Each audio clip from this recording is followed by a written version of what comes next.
My son's horrific death demands justice. Denise Merrill Williams had been married to her husband Mike Williams for 6 years when Mike disappeared on December 16, 2000. According to Denise, Mike left their Tallahassee, Florida home that morning to go duck hunting on Lake Seminole. When he still was not home around 12 p.m., Denise and her father drove over to the lake to look for him. There, they found Mike's car parked near a remote boat landing on the lake, but Mike was nowhere to be found. Authorities were alerted, and a search and rescue team began their search shortly thereafter. During that search, Mike's boat was found abandoned around a cove not far from the boat landing. After this discovery, it was believed that Mike had fallen off his boat and drowned. However, as time went on and Mike's body never surfaced, people began to question that theory.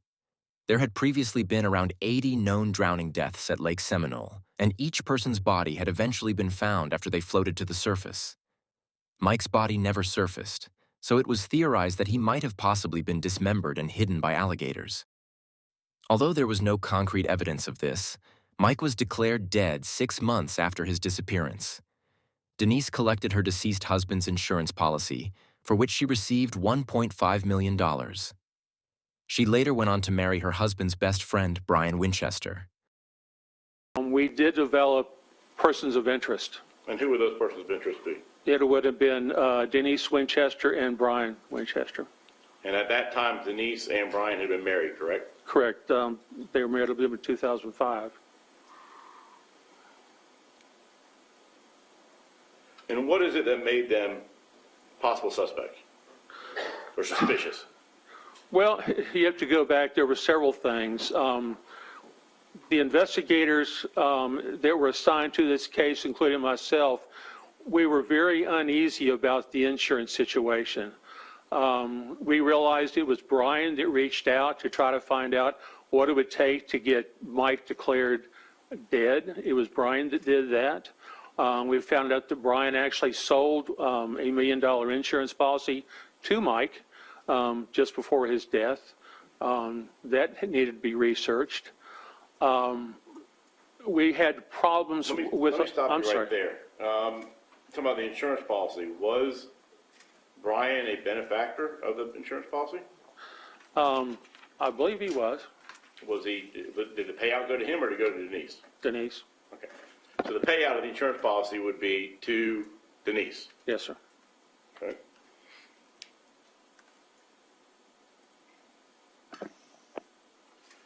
So at this point, at 2010, upon the review and everything like that, no arrests were made at that particular time, correct? Yes, sir. Would it be fair to say that basically the case, despite the review, was still in the cold case status and unsolved? It was a cold case, but it was certainly not ignored. We were hoping to have developments. I mean, we certainly examined, the behaviors of both Denise and Brian between that time and, later on. Again, they were sort of under a microscope by our agency. Brian and Denise eventually separated in 2012. Denise filed for divorce in 2015. Brian objected, but was ordered by the court to comply. On August 5, 2016, as Denise went to drive to her job at a university, she noticed that Brian had snuck into the back seat of her car. He held her at gunpoint and ordered her to drive around. He eventually told her that he had no intentions of killing her. However, he threatened to kill himself if she went through with the divorce. After he calmed down, Denise drove him back to where his own car was parked and dropped him off. She promised him that she would not tell the police, but did so anyways immediately after dropping him off. Did things change in August of 2016? They did. What happened? Brian was arrested for the alleged kidnapping of Denise. Were you informed of that investigation? I was. One of our supervisory special agents was contacted by David McCraney with the Tallahassee Police Department that there had been a situation where Denise had been kidnapped and that she was en route to the Leon County Sheriff's Office to meet with an investigator about the incident that occurred earlier that day. I'm going to stop you right there. David McCraney is, you said he's with Tallahassee Police Department? Yes, sir. Does he have any other significance as it relates to this case? He is Denise's brother-in-law. He is married to one of Denise's sisters. Okay.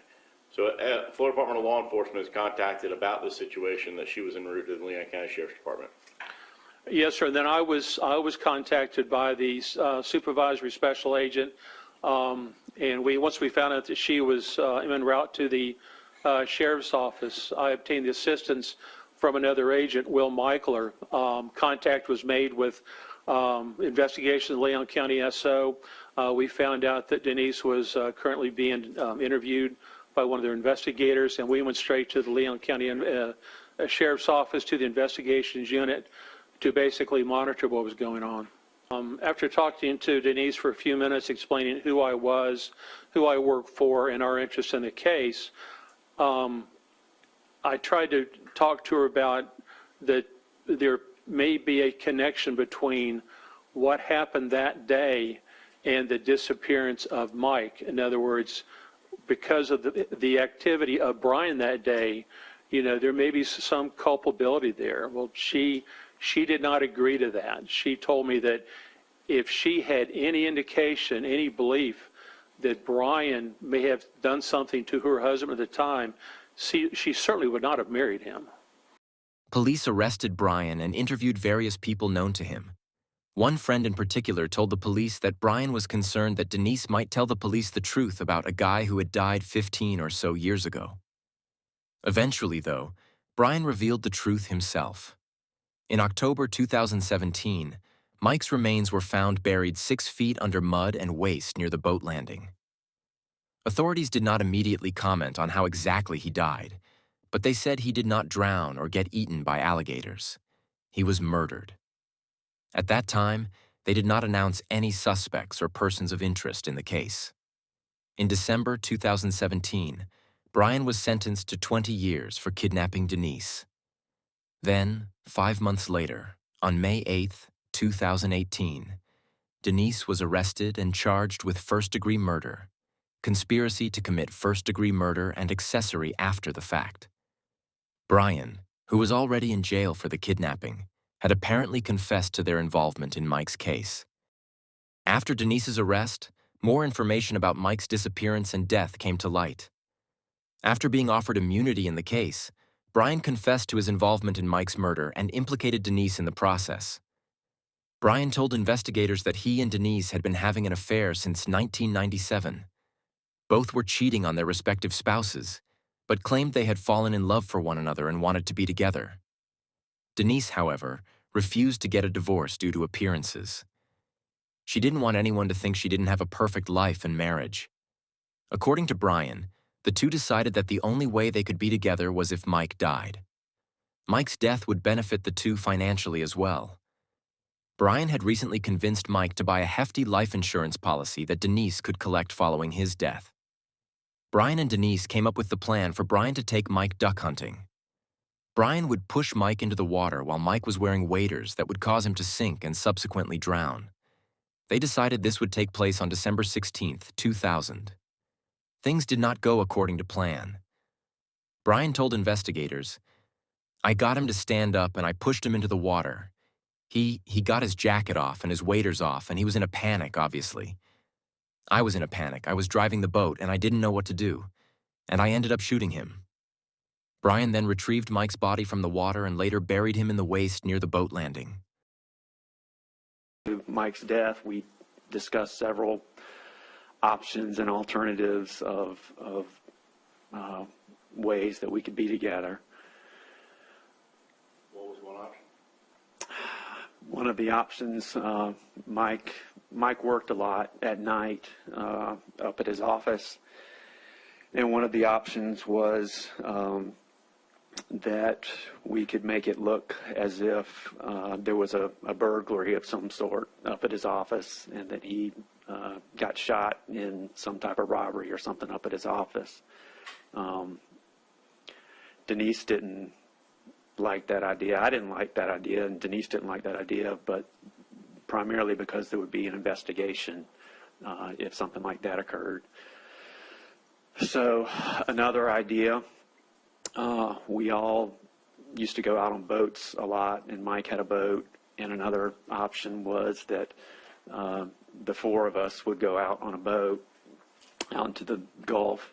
The four of you being who? Me and Kathy and Denise and Mike. And we'd go out in a boat on the Gulf. And basically, that Kathy and Mike would be pushed overboard, and that Denise and I would find a buoy way offshore that we could hold on to and either let the boat sink or let the boat take off on its own or whatever and make it look like we had an accident on the water, and that Denise and I had survived the accident. I had no desire whatsoever for anything to happen to Kathy. I didn't really emphasize that with Denise because it was not good for me to express affection or, care about what happened to Kathy with Denise. But silently to myself, I was never going to allow anything to happen to my son's mom. So another scenario that we came up with was Mike and I going on a hunting trip together, and there being an accident where both he and I ended up in the water, and he drowned and I did not. Denise liked this idea because I don't know how to word it exactly, but she felt better, I guess, about herself, or we could feel better about ourselves if there was a chance that he could make it out of it. I think there was even talk about, well, it'll be up to God what happens and not us. It won't be a murder. It'll be, an accident. It's kind of screwed up thinking, but that was a scenario that she could live with, I guess. Biggest concern with the divorce was she didn't want to share custody of Ansley with Mike. She was not going to have Ansley going back and forth to two different houses. She wasn't going to give that up. We knew our window of opportunity was closing, basically. So it was decided that was the plan we were going to go with. And there were several things involved. Denise really didn't have to do a whole lot other than come up with an alibi for herself and make sure that Mike went. From what I remember about that night before, Mike had volunteered to ring the bell for the Salvation Army at like a Walmart. And Kathy and I had planned on going out to a concert at Floyd's. And I wanted us all to go out, as I remember it, but that didn't end up happening for whatever reason. I don't know if they couldn't get a babysitter or why they didn't end up going out with us, but Kathy and I did end up going out to that concert. Part of the plan was that I wanted Kathy to basically be as drunk as possible the night before because I wanted her to sleep late the next morning. My alibi, the plan was that all of this would occur very early in the morning, and I would have time enough to get back and meet my father-in-law up near I-10 and Thomasville Road to actually go on a hunting trip with him. So that was going to be my cover, going to be my alibi. Her alibi was going to be that she was at home with Ansley, and the plan was when Mike didn't come back home that eventually she was going to start calling her sisters and her dad from her house phone so that she could establish that she was at the house, prove that she was at the house with Ansley. Okay. So what was the plan to make this happen? What happened? So Kathy and I went out and went to the concert, got home late, she did have a lot to drink. There was discussion between me and Denise, and I can't remember if I actually did this or not, or if I did it the week prior, or I just really can't remember. But I remember Denise and I talking about there was some medication. There was some medication that Kathy had, and we talked about giving her a little bit of that medication that would cause her to sleep really heavy, and make sure that she slept really good through all of it, because I didn't want her to wake up and realize how early. I didn't want her to know how early I was leaving the next morning. So the plan with Mike was that I would meet him at a gas station on Thomasville Road up near the overpass. Well, the overpass I don't think was there at that point, but meet him up at a gas station up near the McDonald's up there. And I met him there. I had told him that we were going to go to a secret special spot to go hunting, and that he needed to bring his waders. I had to make sure that he brought his waders, because the belief was, there was kind of like there still is probably like a duck hunter's myth that if you fall overboard with your waders, you're going to sink really quick and drown. So I had to make sure that he brought his waders. And so I told him about this, great spot that we were going to go, and he needed to bring his waders. So I met him at the gas station, and I told him when he drove up, I was real paranoid about phones and him calling me and there being a record of him calling me. So I told him that my battery was dead on my phone, that there was no reason for him to call me as we were driving over to the lake, because normally we would have called and talked to each other on the phone, or even ridden together. I don't even remember how or why I told him that I needed to use my vehicle instead of just going in his, but somehow I came up with some reason to do that. Stop you right there real quick. You said that you called him and tried to get him to make sure he was going to get the waders. When did you call him and talk about that? I don't remember specifically. We talked several times. Mike and I talked every day ourselves. So we talked about hunting all the time. And we talked about this trip several times prior to it happening. So I followed him over to the lake. He had his boat behind his Bronco, and I followed him in my white Suburban. What lake? Lake Seminole, which is about 50 minutes away. And I had told him what landing we needed to go to, and so we pulled into the landing and launched the boat. And I said something.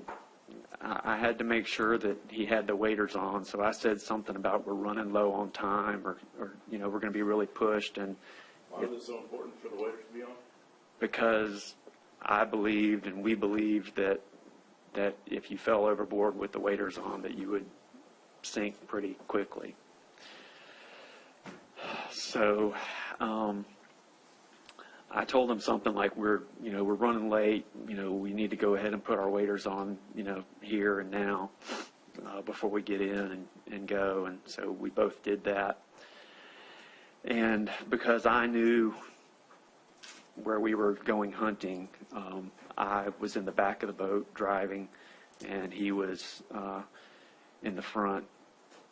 So what kind of boat are we talking about? We're talking about a large airboat, or what are we talking about? It was what's called a Janoo. It's basically a canoe that has a flat back that you can put a small motor on the back of it. I'm familiar with canoes. Canoes can be a little tipsy. This Gonna do boat, the same way? this boat was, yes, basically like a canoe, so pretty tippy. Okay. So you put the boat in the water and you're heading out. You're driving.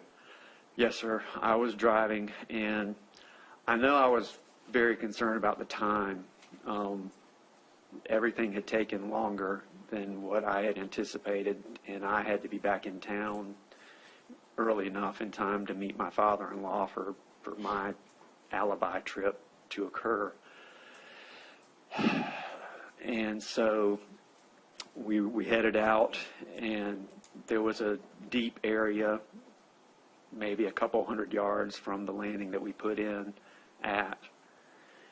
And we got to that area that I knew was a deep area, and I don't remember exactly how I got him to stand up, but I don't know if I pretended something was wrong with the motor or the weight in the boat was off or something, but I basically stopped the boat and got him to stand up, and when he did, I pushed him into the water. What happened next?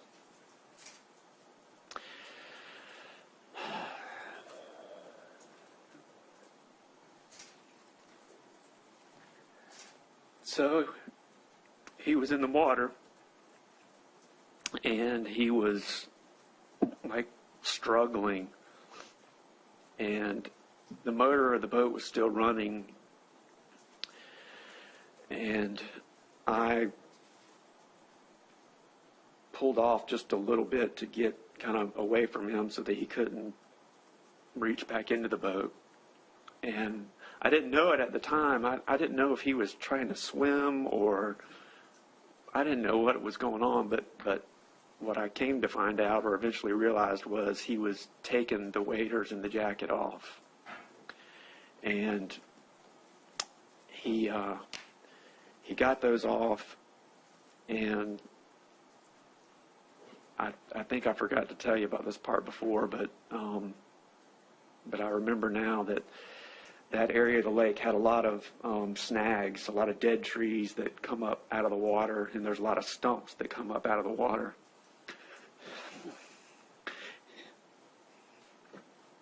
And he swam over one of those stumps and held on to it.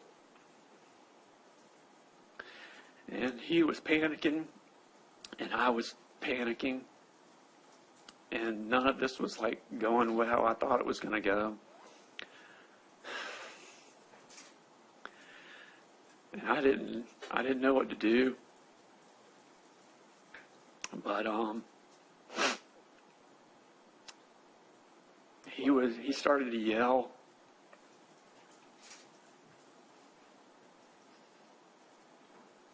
and I didn't know how to get out of that situation.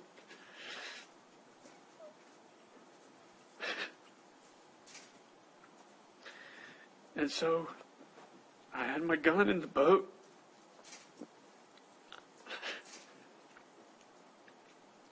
and so I loaded my gun, and I made one or two circles around, and I ended up circling closer towards him. And he was in the water. And as I passed by, I shot him. Where did you shoot him? In the head.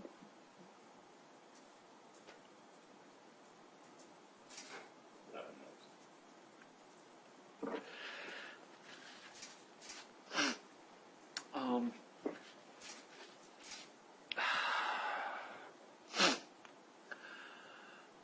So when I shot him, it was dark, and there was a bright flash when that happened, and I didn't want to see what happened, so I closed my eyes when the instant of that flash happened, and the boat was moving as this happened, and so I turned back around and came back to where he was, and got to the stump, and I knew I couldn't leave him there being shot, so I was going to have to do something to cover this up. And I reached down, and he wasn't far under the water, but like my whole arm got wet. And I remember wondering, like, how am I going to explain that my arm is soaking wet? And I was afraid I was going to have to jump into the water. But I reached down and I grabbed a hold of him, and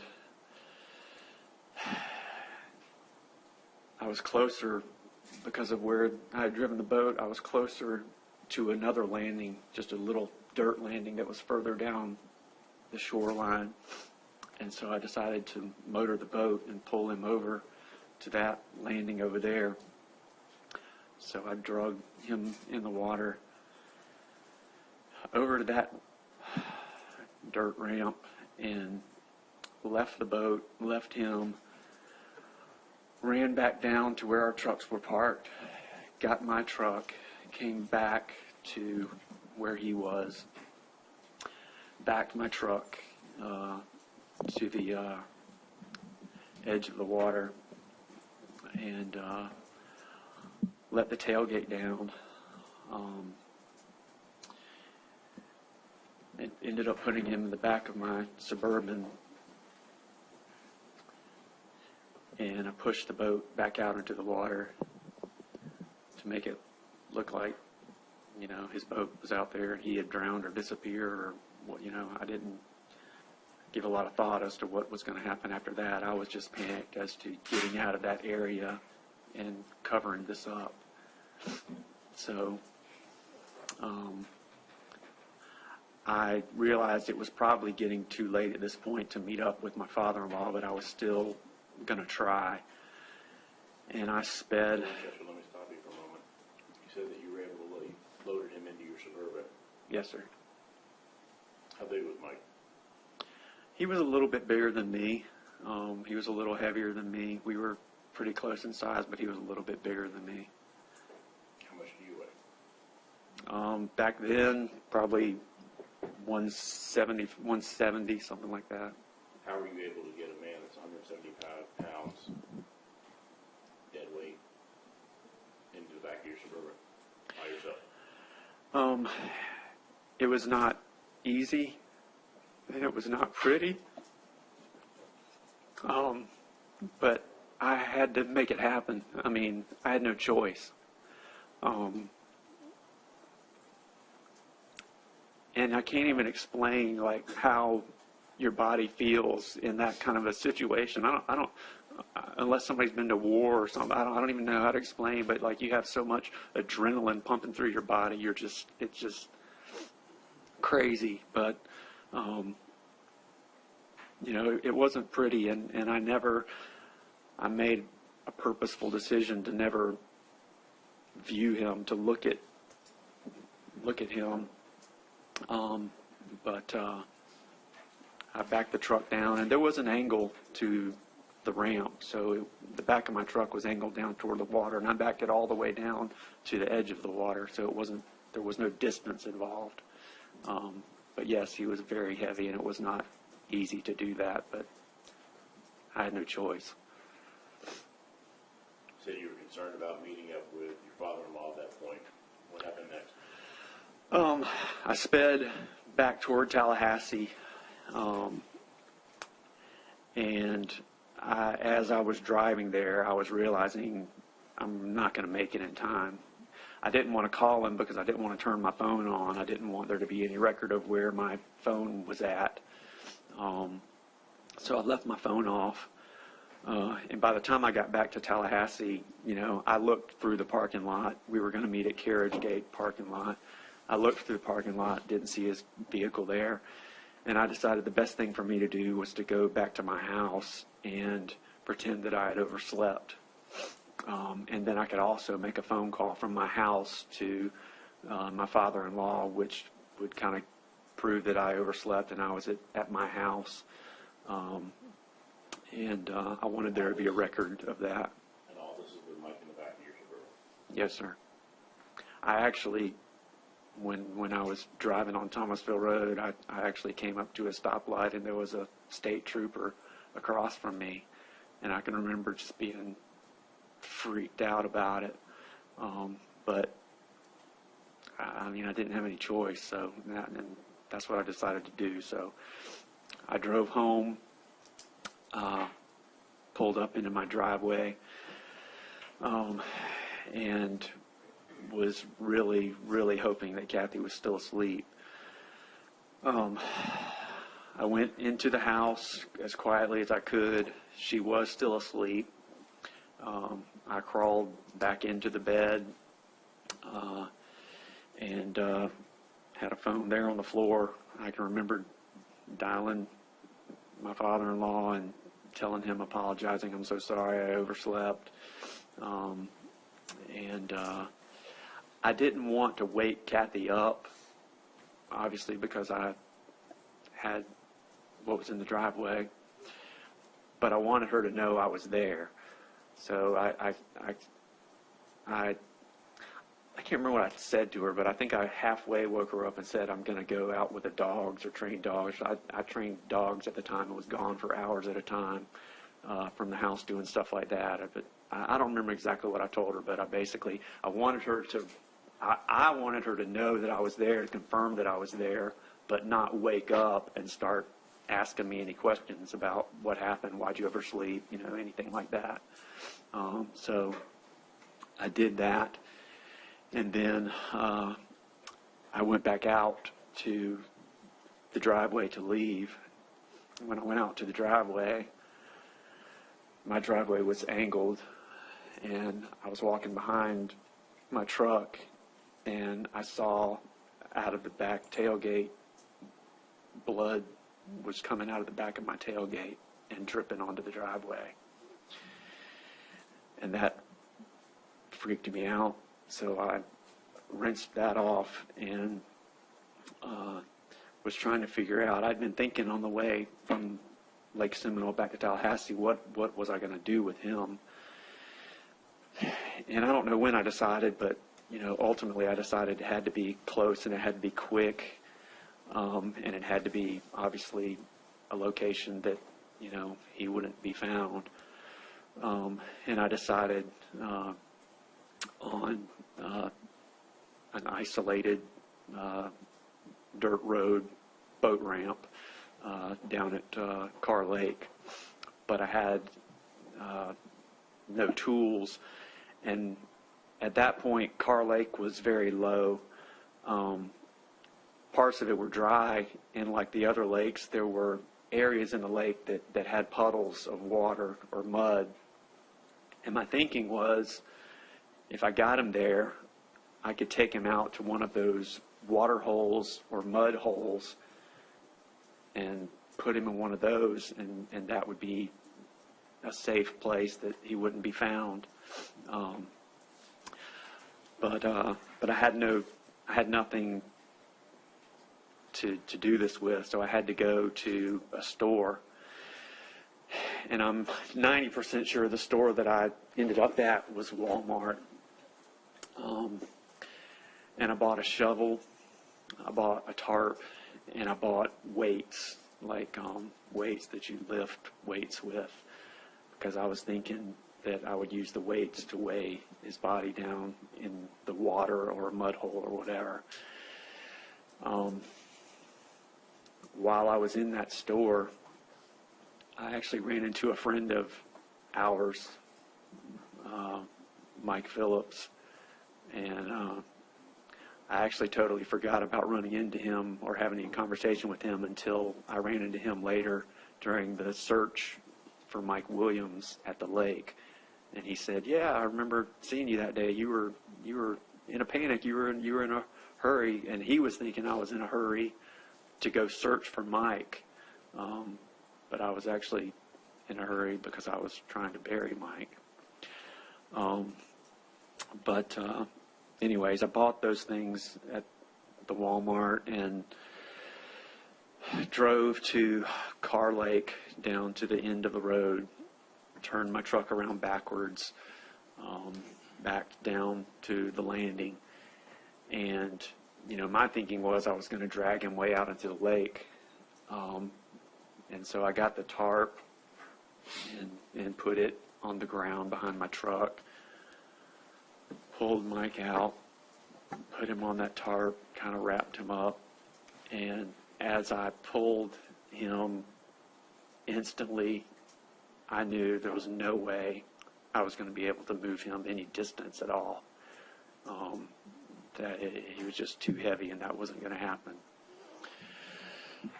So I had to find somewhere close, and it was a really grown-up area. And like I said, the lake was almost dry, so the water was down, and I decided to put him down in the lake bed itself, kind of on the edge of the lake, so that eventually when the water came back up, that area would be underwater. And it was hidden from the road somewhat. So I pulled him down to that area and started digging a hole.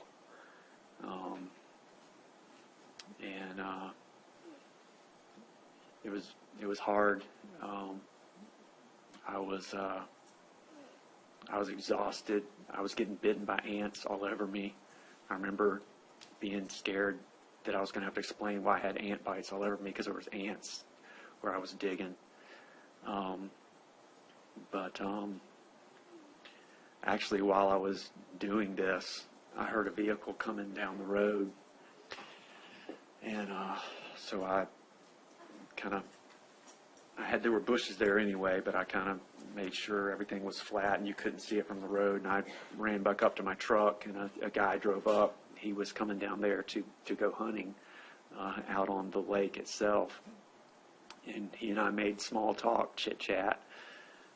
I was obviously very paranoid, and I got the impression, I can't remember why now, but at the time I got the impression that he might have been like a law enforcement type guy, maybe like a game warden or something like that. But he talked about he was going deer hunting out on the lake bed. And so I kind of hung out at my truck and waited for him to get several hundred yards away before I went back to digging. So eventually I got a hole big enough, and I put him there and covered him up, and made sure it, didn't look suspicious as well as I could. But now I still had a problem because my truck had blood all in the back of it. And it was getting later and later in the day. And I knew at some point people were going to start calling me. There was a family Christmas with my wife's family up in Cairo that we were supposed to be going to that afternoon or that night. I was just running out of time. And so I put the shovel in the back of the truck, and I knew I had to clean my truck up. And I think at that point, I can't remember the order. I can't remember. I went two different places. I went two different places to clean up my truck. One of them was I went to my parents' house and parked. They have a big lot, and I parked toward the back of it and tried to use a hose to clean out the truck. And I think I went there first because it was closer to where I was, but it wasn't working very well. And I realized I needed to have like a pressure washer. And so I left there and drove around trying to find a car wash that had a pressure washer. And there were none on my side of town. So I ended up at Tharp Street in Old Bainbridge. There's a car wash there that had pressure washers.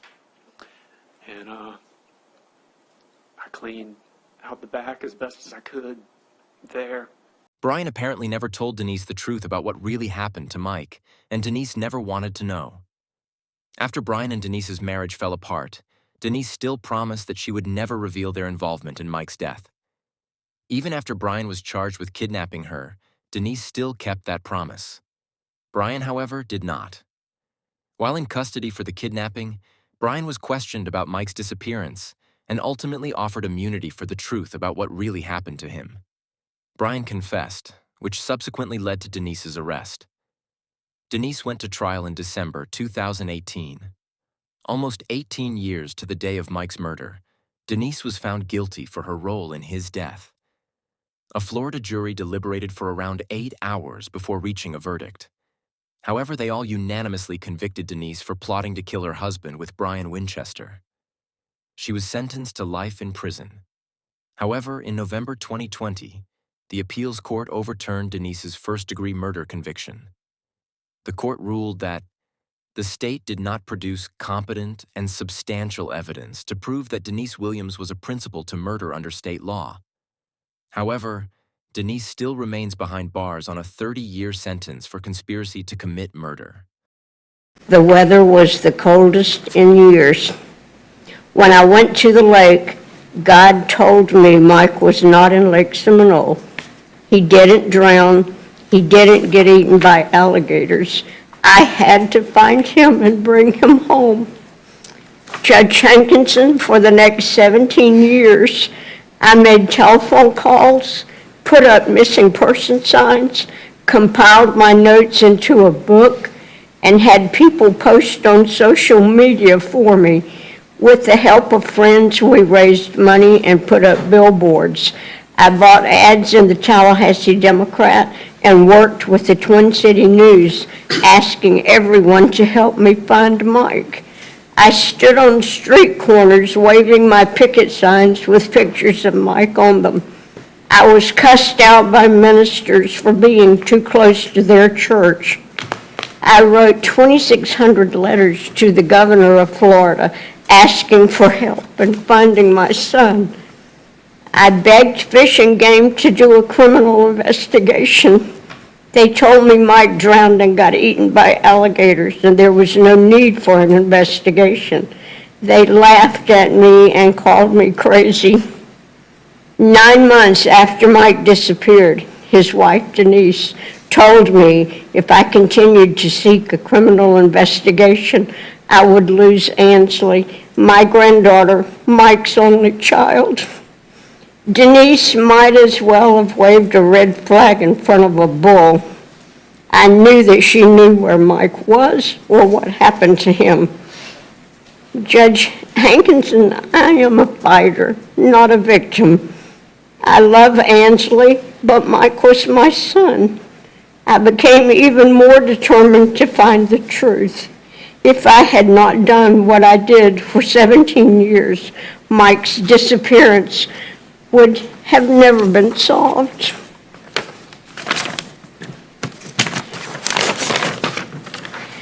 It took me 3.5 years to get FDLE to open an investigation into Mike's disappearance because the Winchester and Merrill families pushed the theory that alligators had eaten Mike.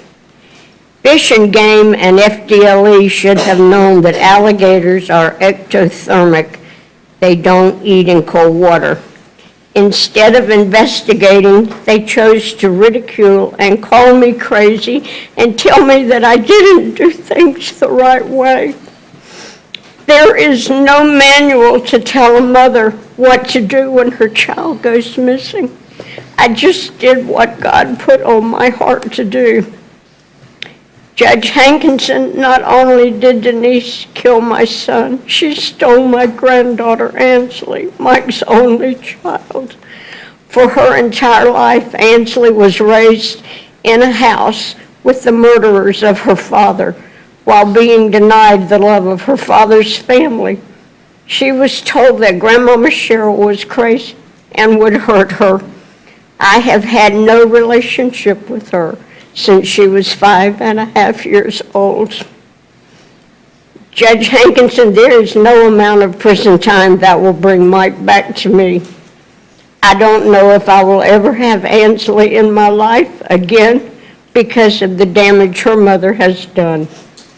I am asking you to lock Denise Merrill Williams Winchester up for the rest of her life with no chance of parole. She has already lived 18 years longer than my son.